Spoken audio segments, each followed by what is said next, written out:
Hi, everyone. On today's podcast, we're going to talk with Katrina Hull, a graduate of the EBB Childbirth class, about her positive hospital waterbirth story.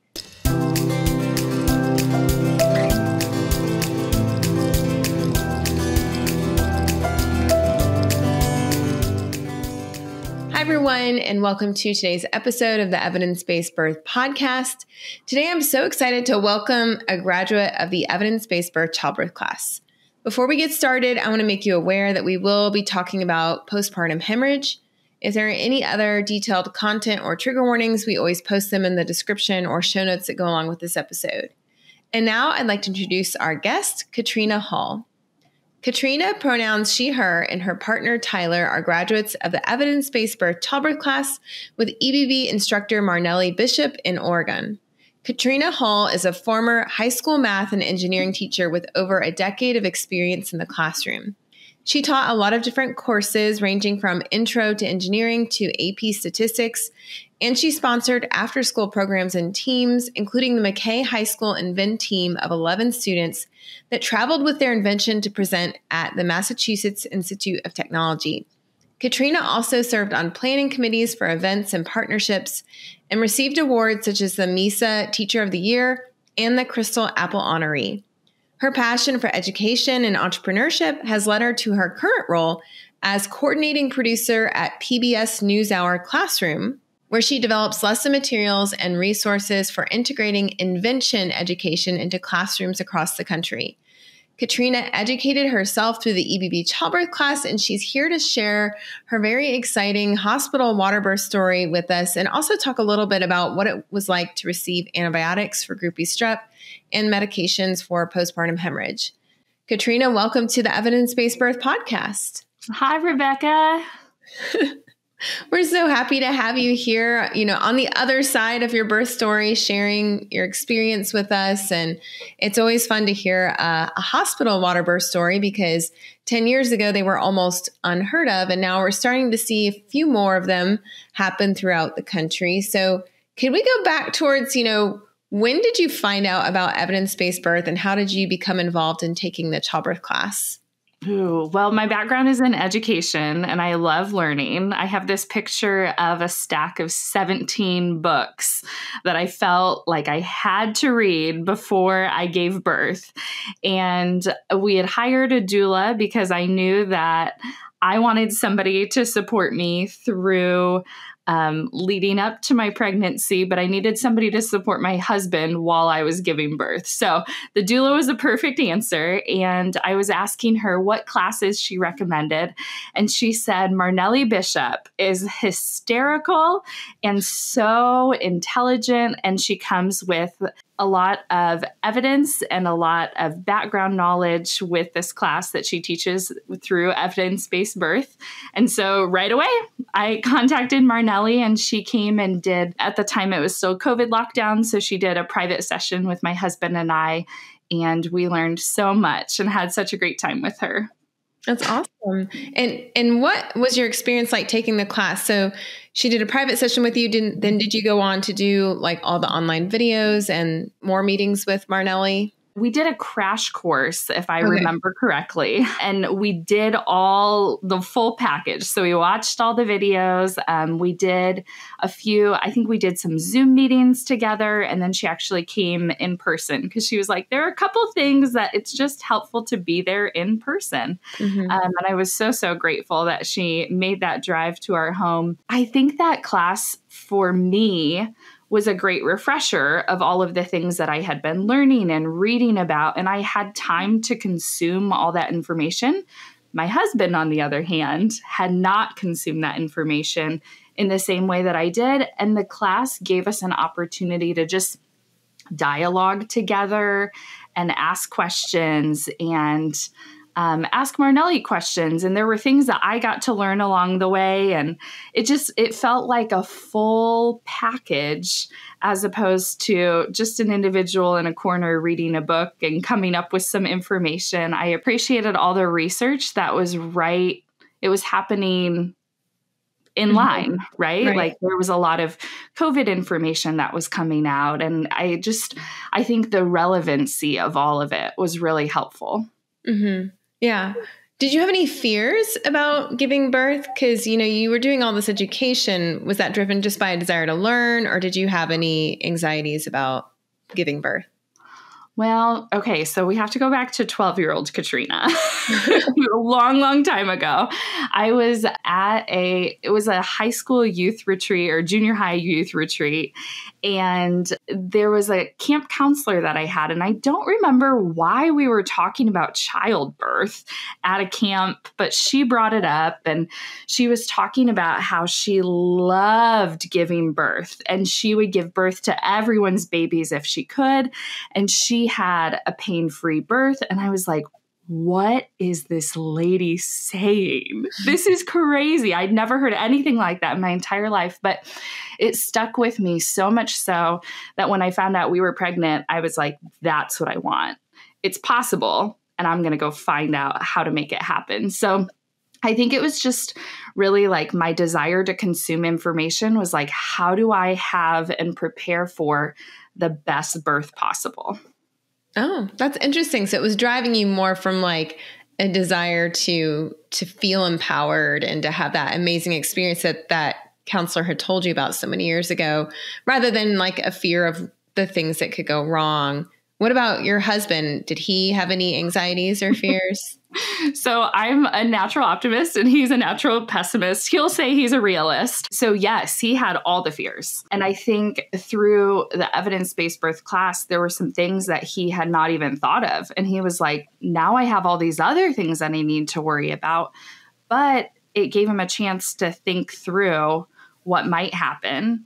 And in the moment when we were at the hospital giving birth, he knew like, oh, when they say this, here's the cascading effect that happens. Mm-hmm. So I think for both the person that wants the positive view of things and the person that's like, oh my gosh, I'm so scared.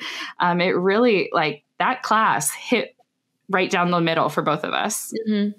Was there anything that sticks out in your memory of something you learned from Marnelli or the class that you were like, oh, I'm going to use this, or you ended up using it? Like, what was something really valuable you took away? I think the number one thing for us was within that class was knowing that we could ask questions and that there were many different options and we could hear a thing, but we could feel empowered to say, why do you think that? Okay, that's cool. I'm great. Thank you, healthcare provider that's working in this field, that's dedicated your life to this. Can you teach me more about it?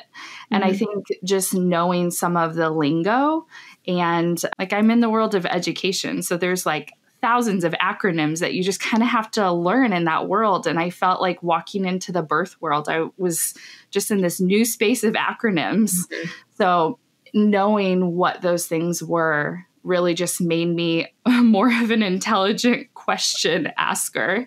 The other thing I think that was huge for us, I had a Waterbirth. And I knew through the class that if I got out of the tub and out of the birth pool, that I would most likely not be able to get back in. And that was something that definitely was in my mind as I was in the tub. And midwife was asking me, do you feel like you're okay in here? Do you want to get out? And I was like, if I get out, I'm not going to have a water birth. And we're talking about like close to the end, right? Very, yes. Yeah, because you can get, I want to make sure our listeners know you can get in and out of the tub, but you're talking about like during the actual birth or pushing phase when you're getting close to the end. If you get out, it might be hard to get back in. Yeah. At that time, the midwife had said to another nurse, she was like, no, I'm not going to go check in on that patient. We're going to be catching a baby soon. Mm-hmm. So we were down to the last few moments. Okay, good. And that's really helpful to know. And I think that, advocacy, self-advocacy in terms of asking questions, it's like a simple but really powerful way of having more power and agency over your body and your situation. And I do love that we've built that into the class, like practicing and rehearsing, asking questions and like actually acting it out with your instructor so that you just keep gaining that confidence and it gets easier every time. It's like teaching a child how to like place an order at a restaurant or a fast food place. Like the first time they do it, they're like terrified to tell them what they want, you know? Then as they get older and you keep making them do it for themselves, then they're like speaking with perfect confidence. And, you know, I like that, like feeling that your voice is growing in confidence in the healthcare setting. Yeah. So let's go back to your pregnancy. You're taking the childbirth class. You had a doula. You know, what other plans did you have for your birth? Like, where were you giving birth, with who, and what were your hopes? Well, my husband has some lifetime trauma that's happened. His birth mom died when he was around 8 years old, and then his dad remarried, and his stepmom passed away tragically, and he was there when it happened. So he has a lot of experience with the healthcare system not working well, and being in a hospital setting that is not state of the art, and not being able to care for his loved ones in a way that he could, because he doesn't have any medical training.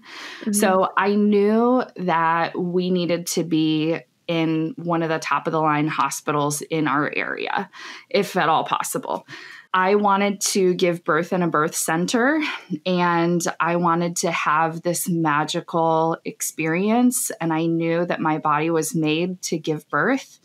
And I wanted to find something that was almost a marriage of the two. Like, wait, a birth center and a hospital? Like, how do those things work together? Because often you talk about OBs being so strict, and this is the way that they have to be. And you're kind of set up when you go into the hospital, you don't really have these choices. And so I did a lot of hospital research, like reading the hospital websites of what their birth space was like and what their team was like. And we landed on going up to Portland, Oregon to OHSU. It's a teaching hospital. So I thought that they would have best practices and they would know things that were coming out that maybe were new. And they also had a robust midwifery team, not just one or two midwives. They have a full team that does all prenatal care. And I decided that was my prenatal team that I wanted to have. And then they also did labor and delivery. What's really special about that team, the midwifery team and the OBs, they work on the same floor. So it really is like you have kind of the best of both worlds. If you're not a high risk pregnancy, staying with the midwifery team seemed ideal. So we were able, like, fortunately, we had that option. It is 45 minutes from our home.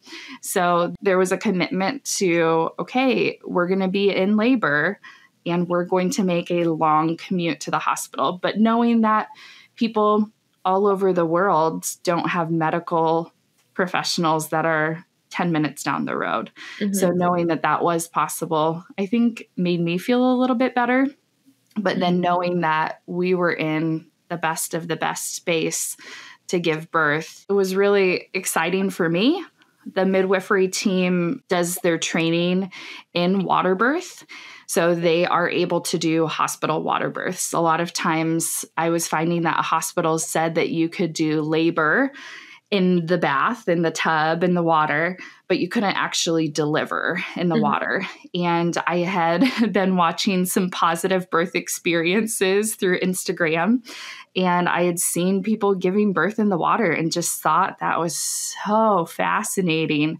And it just looked so calm and relaxing. And I just felt like that's how we're meant to give birth, like in this peaceful manner. And so I was really excited to give it a shot. You mentioned when you wrote into EBB that you were carrying GBS and so what were your thoughts when you found out that you tested positive for GBS? I said, okay, so what's that? But at the time, I really like it. When they test for it, they do the urine test at the beginning to test for it. And then what is that, 36 weeks that they do the vaginal swab for that. And so when they swabbed for it, at that point, I had gone through the learning. I knew that that was a thing that could come up. So when they said that, I was like, oh, okay, that just means antibiotics. And I thought like I had gone through and kind of weighed my options of, do I push back on the antibiotics? Do I not? And I was like, it felt at the time like getting antibiotics made the most sense for us and our family. And so that's kind of, I was just like, oh, okay, when I get to the hospital, we'll do a round of antibiotics. Great. Next. So did you feel prepared then when you're getting towards the end of pregnancy? Like, what was your mindset like? Because it seems like you're approaching this in a really positive way. I did hypnobirthing. My doula had recommended that I listen to, there's this gentle birth hypnobirthing app that I listened to, and I listened to it every night. And I know it kind of like, it sounds, in some ways, I think people might feel like it feels a little like, ooh, that's a little Oregon for me. But really, like, I just felt like I needed to be mentally prepared. I had done a lot of research and learning about people that give birth, not even being like, they're not even fully there. Like, your body does what it needs to do. And I think at that point, I had realized like my body was meant for birth. And with or without me, I was going to give birth to a baby. So I wanted to be on the same team as my baby. And I think I went into birth with a very positive mindset because I had been doing so much mental work and preparation. And there were things that were really scary to me. I wanted to have an unmedicated birth. And I was like, but how do I do that? How do I cope with the pain? Well, my doula, she coached me and said, you know, Katrina, in this moment, how are you doing? And in this moment, I was fine. And I just kind of like kept carrying that through the whole birth process. So I think like you're picking up on something that's really like true to my core. Like, I approached birth through a positive lens. It wasn't a scary thing. I knew that the baby was the perfect size for my body because I had been hearing that for weeks and weeks and weeks. Whether it was my conscious mind or my subconscious as I slept, those things really were helpful to me. And I think you bring up a good point with the self-hypnosis or meditation, those different, we call mind control methods that you can use to prepare for birth. There is research on self-hypnosis. It's a little hard to study because the past trials on it weren't super great. Like, they use these really simple like hypnosis techniques. They weren't the more in-depth classes and programs that people tend to do today. But one study I found that was really interesting is that self-hypnosis, when combined with Waterbirth, can be a really good combination for pain control. It's almost like the self-hypnosis helps you relax more deeply into the water and to release any tension you might be holding. And I do know personally myself, I took Hypno Babies for my second and I used it again with the third.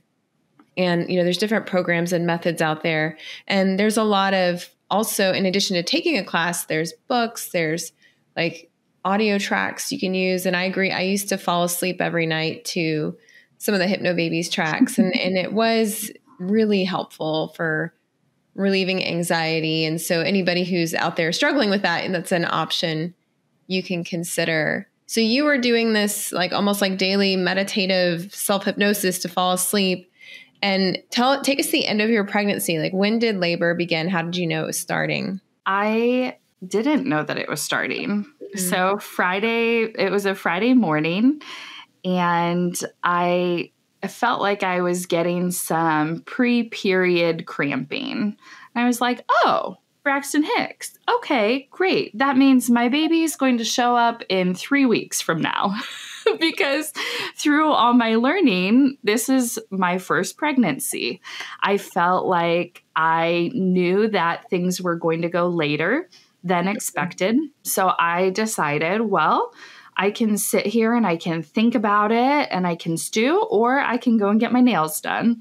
So I opted to go and get my nails done. And I went to the nail salon and sat by a lady who told me about how terrible her birth experience was and how she would never do it again. She saw you were pregnant and she just started telling you her negative right. And I told her that I feel like I'm having Braxton Hicks, and she told me all this negative stuff. And Rebecca, you'd be so proud of me. All those negative comments just fluffed off my shoulders. And I was like, well, that was you. That's not me. And I just enjoyed that time of being there. Someone had told me to schedule a spa day anyway for my due date because I probably wasn't going to give birth on my due date. Mm-hmm. So that was already in place, but we weren't even to my due date yet. Mm-hmm. So then after I sat by that lady, my nail technician, he said, oh, the last pregnant lady that was in my chair, she actually went and gave birth after she got her nails done as well. And I thought, maybe there's something to this. But I really just tried to lean into the knowing that I just needed to keep my body relaxed. Mm-hmm. And for me, that's being around other people. Okay. And that's being in nature. And so after I got my nails done, I went for a walk and I called my doula and I was like, hey, here's what's going on. It's mid-afternoon. I'm still kind of feeling this. It feels like it's getting a little more consistent, but not consistent enough to write anything down, mm-hmm. to track anything. But I just have a feeling. And at the time, my husband was, he had just started his first week of a new job. He was finishing up as an adjunct professor and he was teaching an online class. So he had final exams that were happening. And all of this stuff was happening Friday night. He had a full day of work on Saturday, and I had a day of hiking planned. And by the evening, I said to him, I think you need to cancel your Saturday plans. It doesn't feel like this is going away. I think we're going to have a baby this weekend. Mm-hmm. So that was kind of how we got to the end of pregnancy and things started. Mm-hmm. So what happened next? I decided to go to sleep because I knew that was going to be a thing that would be difficult and uncomfortable. It had been uncomfortable, mm-hmm. Just being pregnant and the number of pillows and, oh my goodness, the night wakings and all those things. And so I decided to just preemptively sleep on the sofa in our living room and have my husband go and sleep in the bedroom. And I was like, get as much sleep as possible because I don't know what's going to happen the next 72 mm-hmm. hours. Mm-hmm. And I went to sleep on the sofa for a little bit. And then I woke up due to contractions just kind of starting to pick up a little bit more. And Marnelli had suggested that one of the first things that we do that I could take a shower. And she was like, just take a shower. It's probably the last one you're going to have for a while. Mm-hmm. And labor is going to be, it's a marathon.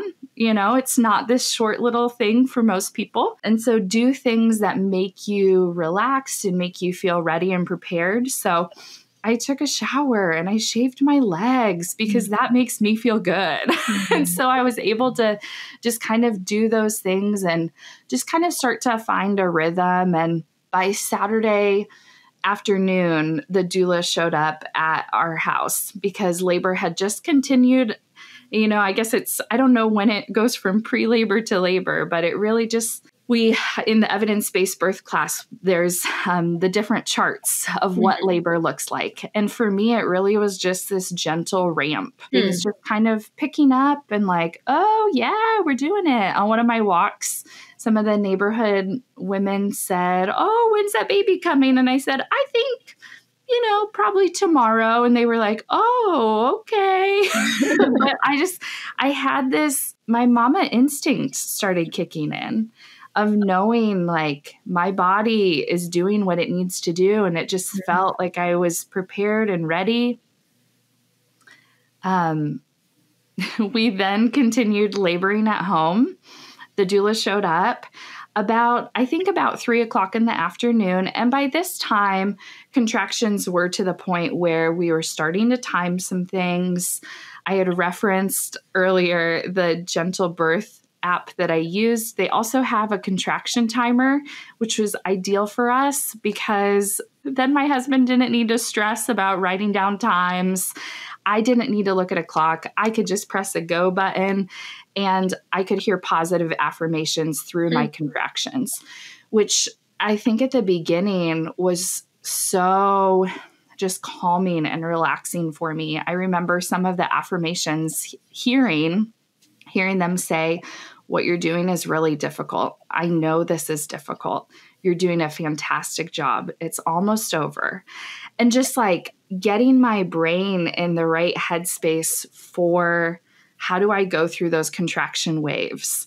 You know, those are going to come and they're going to become more intense, but knowing what to do and how to breathe through them and what things I need to be filling my head with were really, really helpful. I turned off all notifications on my phone because I didn't want to be distracted by what was happening in the world.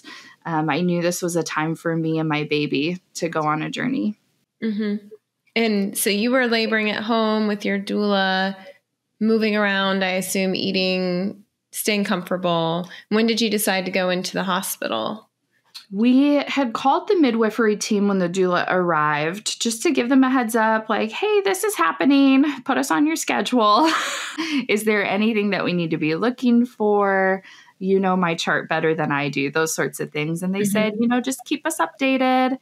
And it was, gosh, we really lucked out because the midwife that I felt like I had connected with the most, who had been most open and honest and just like very direct, which is true to my personality, she was the one that picked up on the phone. And so she was the one that was on call that night. And her resident were there. And so it just kind of, once again, just another calming opportunity. And I really leaned into those moments. So there were things that were happening. Like my husband decided to heat up a burrito when I was in the middle of laboring at home that smelled absolutely disgusting. And I could have taken that and that could have really just like irritated me to the core. And I was like, he's got to eat. Okay, Katrina, get back in the zone. So we continued to labor at home. I called the midwifery team. My mental, like, I need to be in the hospital when this happens was if I were going to vomit. And it sounds so like, it sounds silly in a way, because after leaning into what birth is, like that is a common thing when you have so many hormones coursing through your body, that is a natural response. And I think it was on an evidence-based birth podcast. There was a lady that was talking about her birth experience. And she said to the team, you know, hey, I don't really need any help here at the hospital until you see me vomit. And that will mean that my baby's coming. She had given birth a couple of times and knew that's just kind of how her body reacted. So hearing that and knowing that in the back of my mind, like, oh, okay, this is normal. But also that's a thing I like to avoid at all costs. And I was worried that I would become dehydrated. And I knew that was just a domino effect I wanted to avoid. So our 45-minute drive, I was like, okay, if this is where I'm at now, physically I'm feeling, I talked to the midwife again on the phone and she said, Katrina, if you feel like you need to come in, come in. Like you're the one giving birth. So I don't know what's going on in your body. I can't see you. And if you want to come in, come in. And I just felt like that was my birth experience. Like the people around me empowered me to go through the journey. And we made decisions together.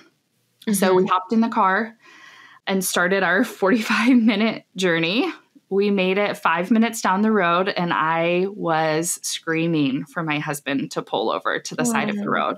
I was so uncomfortable. And that was a thing I had not mentally prepared for. I thought that I would be in labor and I would get in a car and get to the hospital. Hand waving happens in the car part. But I needed to do some more mental preparation for that. And I'm pregnant with baby number 2. And you better believe I've already thought about that car journey. But got out of the car and found a different position in the car. And we were able to continue on in our drive. And I asked my husband to pull over again because I was so uncomfortable.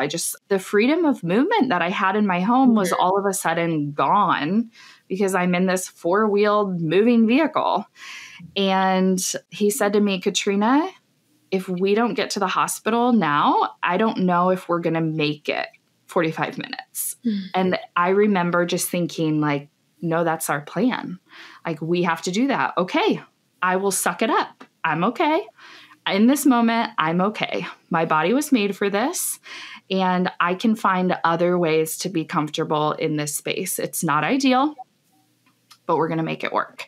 And it was not ideal. It was probably the worst part of the labor process. It's just not comfortable. So I love any tips that you have of riding in a car. Yeah, well, for our listeners, one thing you can do is you can rehearse like having contractions in the car, just like, we rehearse labor in the EBB Childbirth class. Some people I've talked to have suggest, well, there's music therapy, aromatherapy. You can use your mental strategies, listen to self-hypnosis, audio tracks. Some people have bought a TENS unit just for the use on the car ride, because you can put the patches on your lower back and use the stimulation during the contractions, and it can help get you through it to get you to the hospital. So you can use warm packs, cold packs, like whatever feels good. So those are some, just a few suggestions. And also, you said you're preparing for another birth. Is one thing that helped me.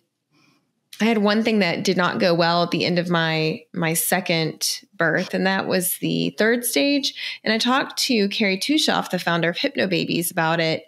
And she recommended that with my third pregnancy that I do a lot of visualizing of the third stage going well, of the placenta delivering easily and smoothly and painlessly. And I was like, oh, like that's a good idea, So those are just a few things you might want to consider, is to visualize the car ride going well and to have your toolkit for the car ready to go and that sort of thing. Yeah, it's hard. It's hard to time it though, because you don't want to get to the hospital too early. But if you have a long drive and you wait too long, it can be extremely difficult. So I can totally see the dilemma that you were experiencing there. But you made it. We did. Yeah. And when we got to the hospital, I envisioned like getting to the emergency room, and then them whisking me up to labor and delivery happening really rapidly. But in my like birthing mind, I was like, everyone is walking. It's such a slow pace. Is anyone worried about me? And we finally made it from down in the ER room up to labor and delivery. And I say finally, they said, you can walk or you can ride. And I knew that I had been riding in a car for so long that I needed to walk. Like that freedom of movement, it was not sitting in a wheelchair was not going to happen. So I had a wheelchair there, but I was going through contractions all the way up to labor and delivery. And we got up to kind of their main desk area, and we stood there for a while. And that was also another thing that I was like, I'm here to give a baby. Why are people not concerned? But really, this is a thing that they do every day. Like they're fully prepared. They took one look at me and they knew that I was not popping a baby out in the next 30 seconds. Like it was okay. And looking back, I now know that. I didn't know that at the time. We were able to go into triage, and the triage room was really small and uncomfortable.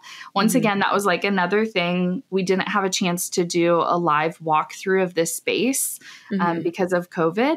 So I didn't get to visualize what a little triage room would be with my husband and a nurse and a doula in there. Like there wasn't space for the bag that we brought to the hospital. That got to hang out in the hallway. So I think those little things, looking back, I'm like, oh, I see why people do walkthroughs of this space. They do the visualization, like that all helps you prepare. When we got to the hospital and they checked me. I was only 4 centimeters dilated. And in that moment, I don't think I could have told you what they even said, because in my mind, I was at the hospital and I was going to stay and I was going to give birth to a baby. But I know that that's crazy that they let me stay. So I don't know if the GBS positive was the reason. They were like, you know what? We need to get some antibiotics in her. She's here. We have enough time to do that. Let's let her stay. And in some ways that made it so I could be in that space and I could find my rhythm in a new area. I don't know if it was the length of the drive that they considered, or maybe it was a slow night for babies at the hospital and they had an open room. But whatever the case, they moved us into a space that had a bed, and we had our private bathroom that had a tub and a shower, and we were able to just kind of start to find our rhythm. The first, I'd say probably the first hour of being at the hospital, where we had to go through triage and then into the labor room, they, what is it called when they put the IV in you? What's that little stent that gets put in? Oh, the IV catheter? Or the saline lock or the hep Yeah, lock? the lock. Yes, that's what I'm trying to think of. So as they were getting and they were inserting that, they had a lot of difficulty like finding my veins. And they had a nurse tried a couple times, and there was blood all over the bed because I was trying to go through my contractions as they're trying to insert the IV. And so they brought in a more experienced individual, or so they told me. And I was like, that's fine. Get it in. Like, let's get this taken care of so I can move and I can get back to my rhythm. And they were able to finally find a vein that was available, and they got everything in. But it started like, once again, the blood started coming and it was just like oozing out, and there was just problems with it, right? Like it was not, my veins were not easily found. And that is something that I had been dealing with all of pregnancy. Like that is something that I knew. Yeah. And they're not phlebotomists, right? They're not doing that a million times a day. And they made it work. So they got it taken care of, and they were able to flush that. And then we did a round of antibiotics, and this was something that I think Marnelli had talked about, is when you go through all the antibiotics and you're hooked up to the IV, like that little stand with your IV on it, it moves. So take it with you, move as you need to. And they were good about that. They did the fetal monitoring on my belly, and they put the band around. That was really uncomfortable. And through all of this, there was just so many people trying to get all the necessary sensors and readings and all of the things that need to happen when you get to the hospital. And I felt like the gown that I came in was just like, I was annoyed that I was having to adjust it for people. And so I just took it off, and I was naked the rest of my labor time at the hospital.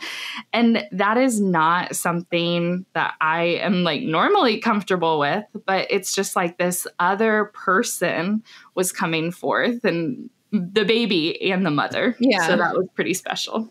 Yeah. We continued to labor at the hospital and kind of found our space. We labored in the shower, in the tub. The shower at my home is really consistent temperature-wise. At the hospital, it wasn't. So there was a lot of like, ooh, that's too hot, too hot. Ooh, too cold, just trying to adjust. And I looked up and I said to my doula, how much longer? What's my timeline look like? And she's like, Katrina, I don't know, but we're going to be here until you have a baby. And she said, there are things that we can do to help you continue to progress. Like, you're progressing, you're not halted in any way. So she suggested that I do some laboring on the toilet. And I did. And that was a lot of intense pressure.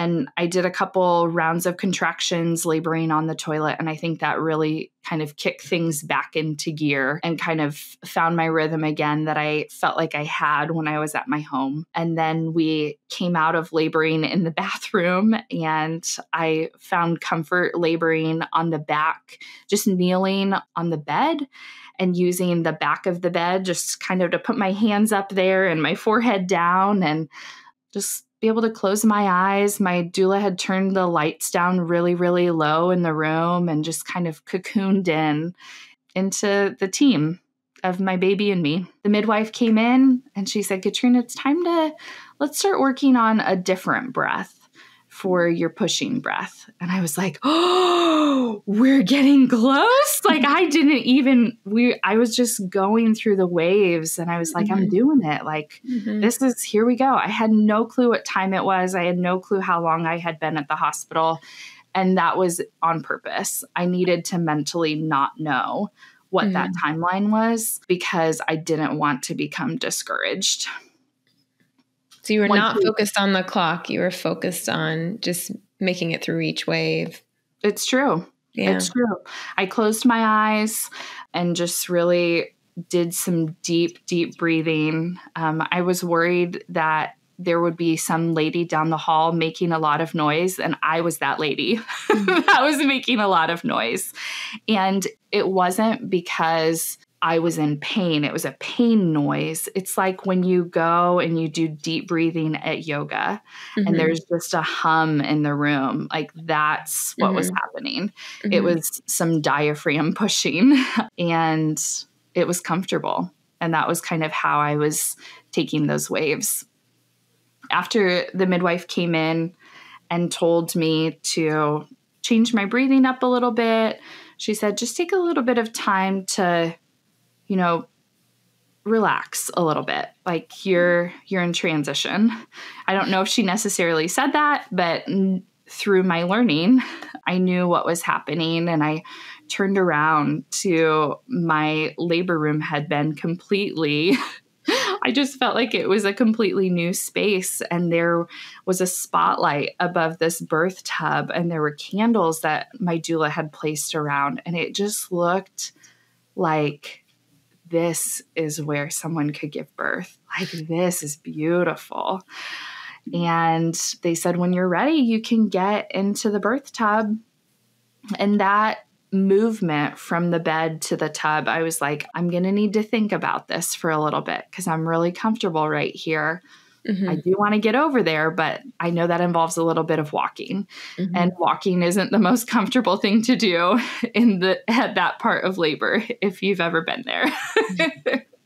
We got into the tub and I was in the all fours position for a little bit because that was just comfortable to still be able to move my hips.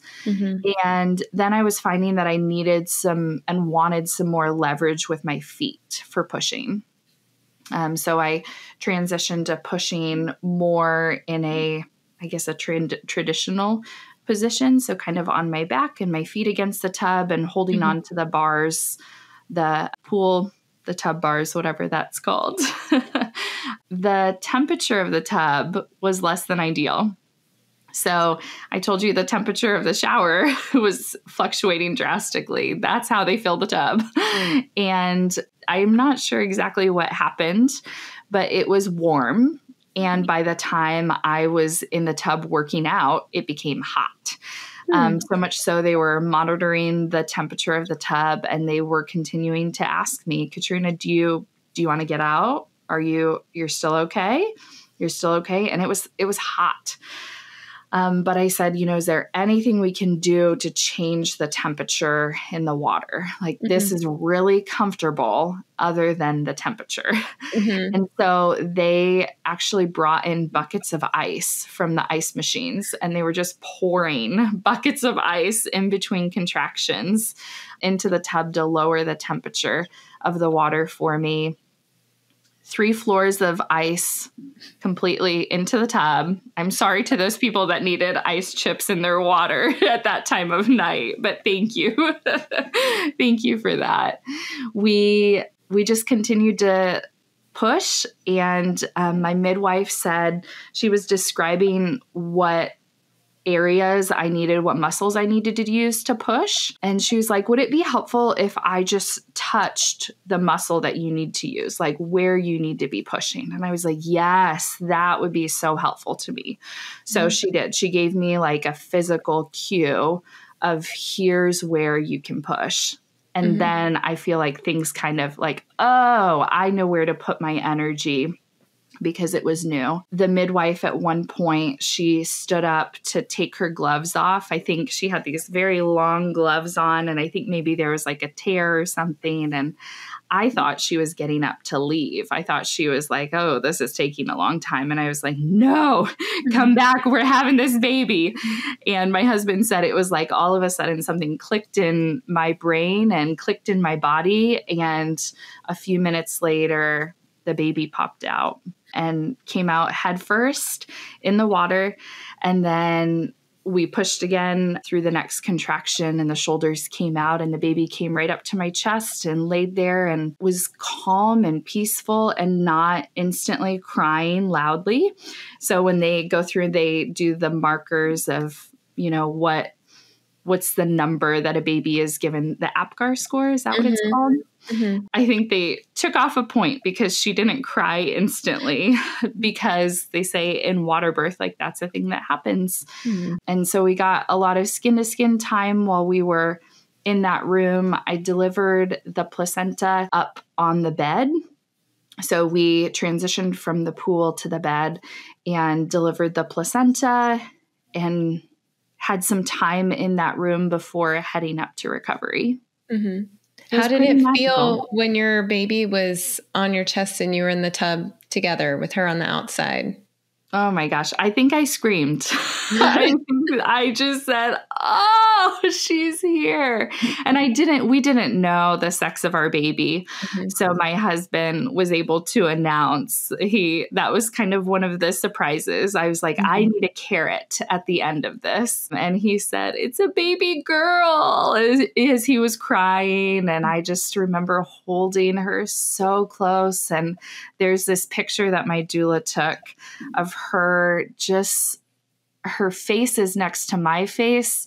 And then she's like, Mom, it's so nice to finally meet you on the outside. Aw, that's so sweet.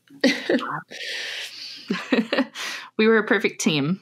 Yeah, it sounds like a pretty smooth birth, but then you had a complication. Tell us what happened next.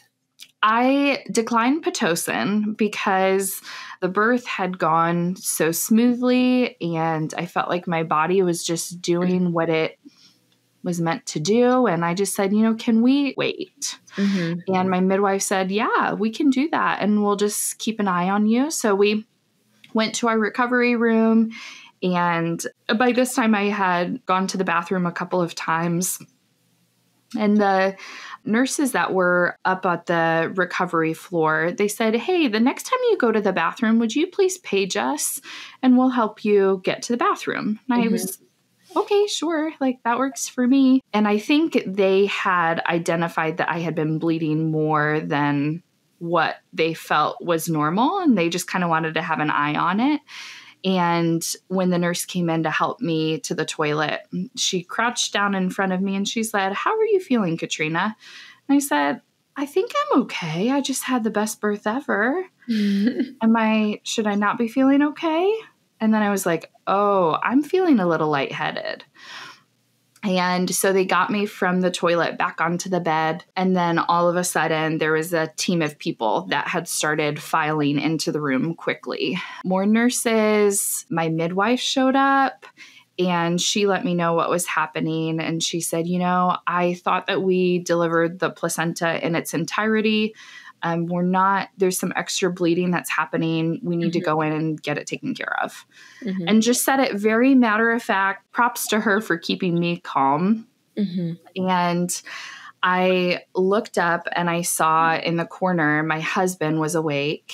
He had fallen asleep. We had gone through the whole process, and he was, had some moments to sleep, and he had woken up, and they had given him our baby.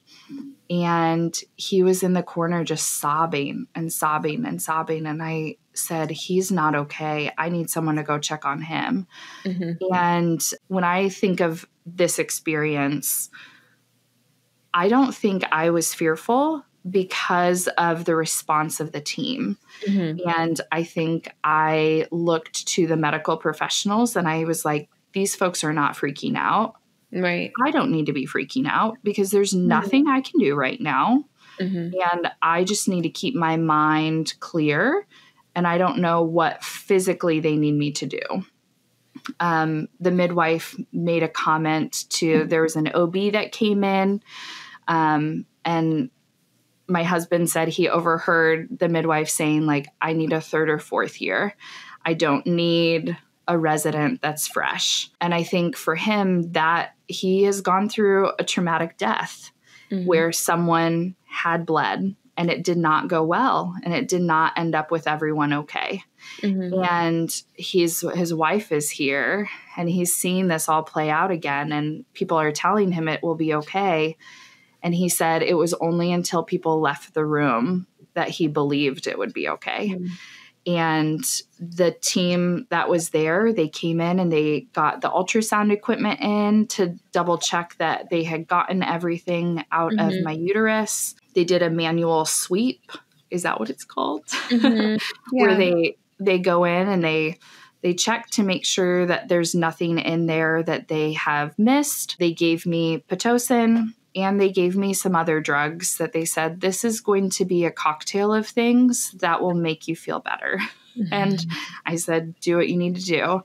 And that was why we chose to give birth in the facility that we did. That if there were complications, the team was there and was able to do what they needed to do. It was super scary.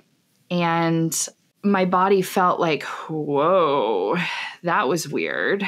Because I was on this euphoric high from giving birth. And then all of a sudden, all of this medical team swarmed in. How do you go from something so beautiful to feeling like, whoa, what do I do? How do I prepare for this? But really, like, my trust in the providers that I chose, it was there. And they were able to check in on me multiple times in ways that I felt seen and heard. And I felt like they were giving me the information of like, here's where your iron's at, Katrina. Like, you're still iron deficient. Should we do an iron infusion before you go? Here are the pros and the cons. And they even handed me a little piece of paper, which I felt like was very evidence-based birth of them. Like, here's the research. You read about it and let us know your decision. So I did. I had an iron infusion before I left the hospital. And you did not need a blood transfusion, though. I did not need a blood transfusion. They were keeping an eye on it. And I was kind of lingering on that, like I was toying back and forth. But then they decided that it would be okay to just go with an iron infusion. Yeah. And did you get fluids? Did they like turn up the fluids on your IV? I'm sure they did. Yeah. I'm sure that was happening.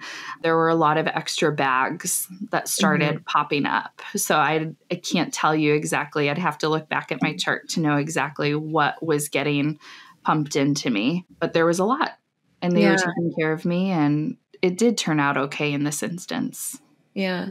And I wanted to let our listeners know if, if postpartum hemorrhage concerns you or makes you anxious when you think about it, education is always a good thing. And we have several resources at EBB. There is our article on the third stage of labor. If you go to ebbirth.com/third stage, and there's a podcast that goes along with it. It's episode 131 where we talk about Pitocin during the third stage of labor. And there's information about risk factors for postpartum hemorrhage and some links to different resources. And then we also just had an episode come out, 267, with Barbie Christensen, a nurse, where we talk about the use of uterine massage and its use as either a preventive, which it's actually not shown to be effective as a preventive, but it is effective to be used as a treatment. And so I was curious, did anybody rub on your belly to kind of stimulate the uterus? Did you experience that? Yes. Yeah. The midwife, both up in the labor and delivery room and in the recovery room, she pushed.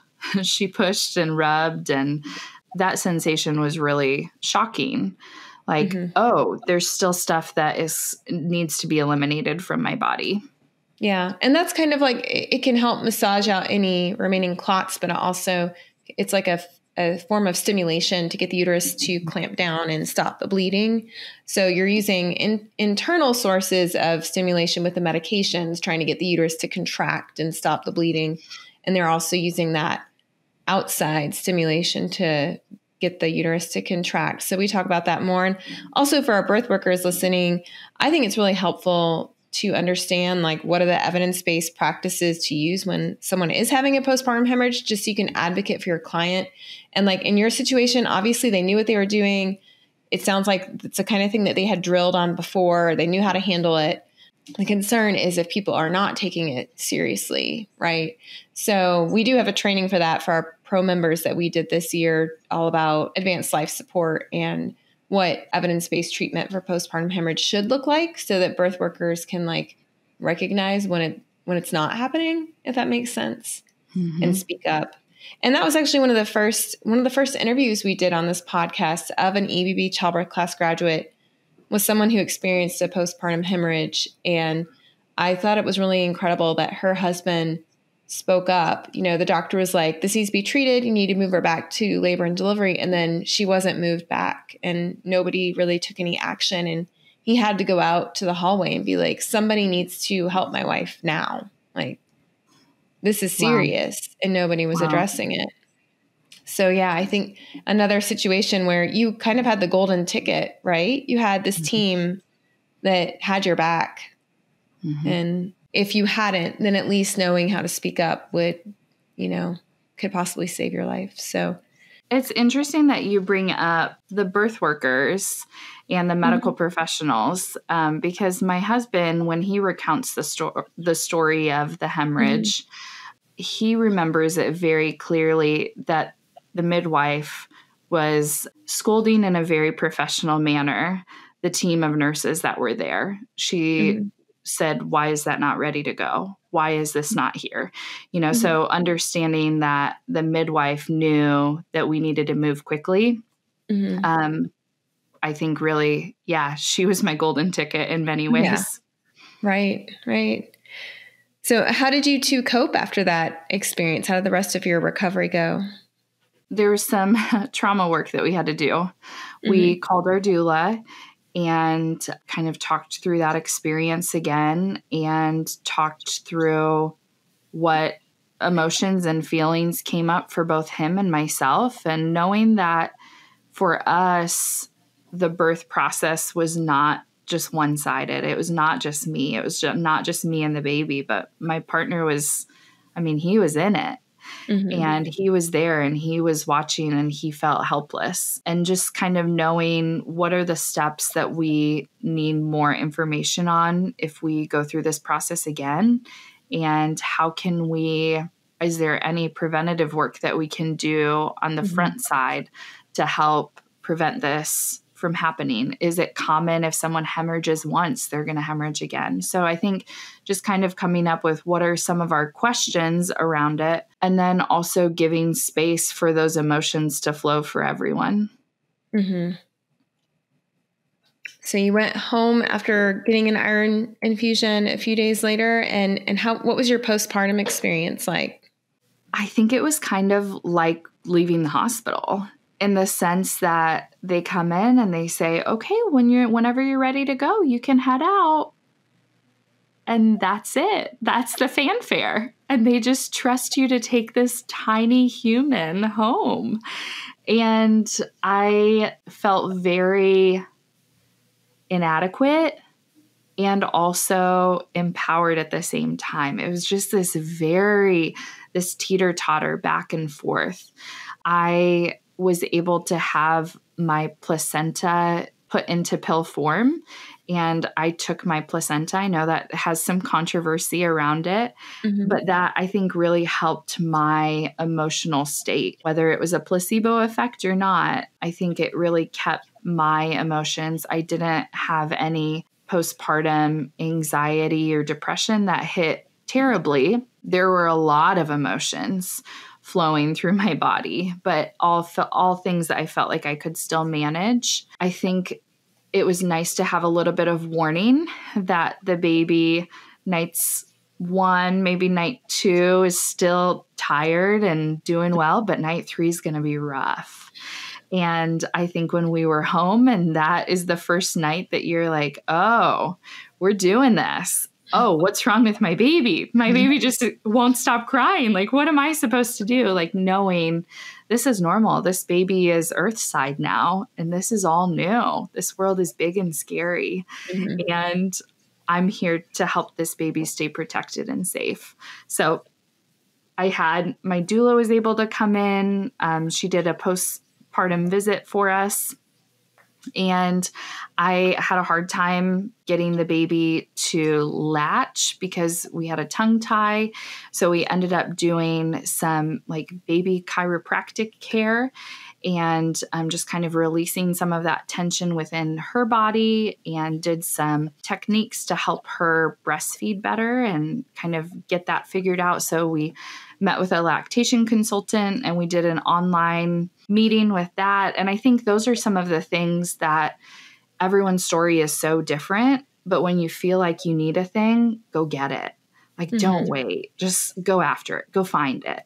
It's out. And I think having COVID happen and having a lot of that birth world need and be required to be online, there were so many more options available pretty quickly for us. The in-person stuff had been booked, but I was able to meet with someone on the East Coast and get some things resolved. So that was kind of our support. We didn't have visitors in our home for the first 10 days, which was a suggestion from somewhere that I really appreciated. I appreciated being able to kind of home with my family and figure out what is our new rhythm before feeling like I needed to entertain or show or maybe have some expectations that I was trying to fight against. So that was just a really special time for us. Mm-hmm. Postpartum it's a lot of work. And I think having my body heal, I had hemorrhoids that were really painful. And I remember needing to sit on a little donut pillow for a while. And taking some sitz baths and really just like trying to recover for myself, but then also figure out this new world. Yeah, you're right. Like, recovery is a big deal. Plus you're learning how to adjust to life with a newborn. And so you needed support, not guests, household guests, but support. And before we go, do you have any final words of advice or wisdom for our listeners who may be pregnant or expecting? I think the mantras that run through my brain and have continued to follow me as I get to raise my daughter. The first one is, I'm calm, confident, and in control. And the moments that I feel like my world is spinning out of control, whether that be through the birth experience or through my child deciding she doesn't want her diaper changed or who knows what's happening, that is something that I replay in my mind because I can affect my own emotions and I can hold on to what's going on in my brain. I also think my other top piece of advice for people is go find and watch things that are positive experiences. Go find what would be ideal. Maybe it doesn't happen. I don't think I had hemorrhaging on my ideal list. I know for a fact it wasn't there. But then when those things happen, you're like, okay, this happened. It's not ideal, but here's the information that I have. I have my ideal. I have what would be a dream. And then let's have plan B, C, D, E, and F. You can do it. Millions of people have done it before you. You were made for this. Thank you so much, Katrina. And again, I encourage our listeners to go to ebbirth.com/third stage to learn more about the prevention of postpartum hemorrhage, as well as other resources you can go to learn about it. And thank you again for following along as we listen to Katrina's amazing and empowering birth story. I'll see you all next week. Bye.